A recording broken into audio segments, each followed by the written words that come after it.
Alors, je demandais à un couple que j'avais en consultation là sur Skype et je leur demandais pendant cette période de confinement ce qui leur manquait le plus.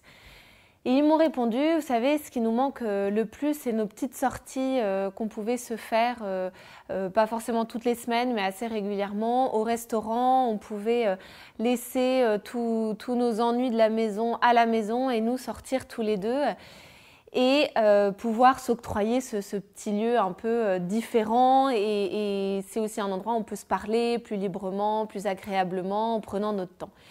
Et alors on a réfléchi ensemble à comment faire pour garder les bénéfices de ce moment du restaurant tout en restant à la maison.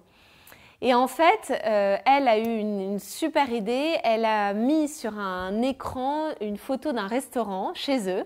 Elle a préparé un super dîner. Elle a demandé à son conjoint de bien s'habiller. Elle s'était bien habillée. Et ils s'étaient donné un horaire où ils allaient tous les deux au restaurant, qui était évidemment dans leur salle à manger. Et ils avaient demandé aux enfants de ne pas intervenir et eux d'être vraiment dans leur restaurant. Alors j'ai trouvé ça hyper créatif. Ça m'a évidemment rappelé tout ce qu'on fait, ces apéros Skype, tout ce qu'on peut voir aujourd'hui dans toutes ces bonnes idées qui arrivent. Et donc, je voulais vous encourager, vous aussi, à vous poser la question, là, au bout de ces 15 premiers jours, ce qui peut vous manquer le plus dans le fait d'être confiné. Et d'essayer de voir comment vous arrivez à transformer cette habitude en gardant les bénéfices, mais en restant chez vous.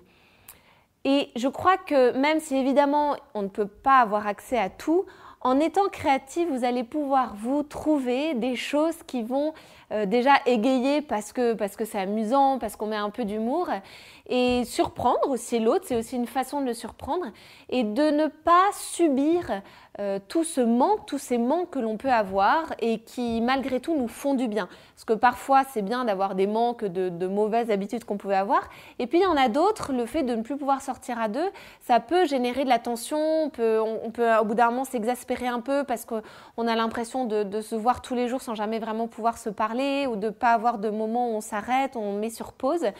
Donc essayez de penser à ces habitudes que vous aviez, qui vous aidaient dans votre quotidien et de les transformer pour malgré tout les garder dans ce confinement et vous permettre aussi de pouvoir avoir ces moments où vous vous évadez à deux.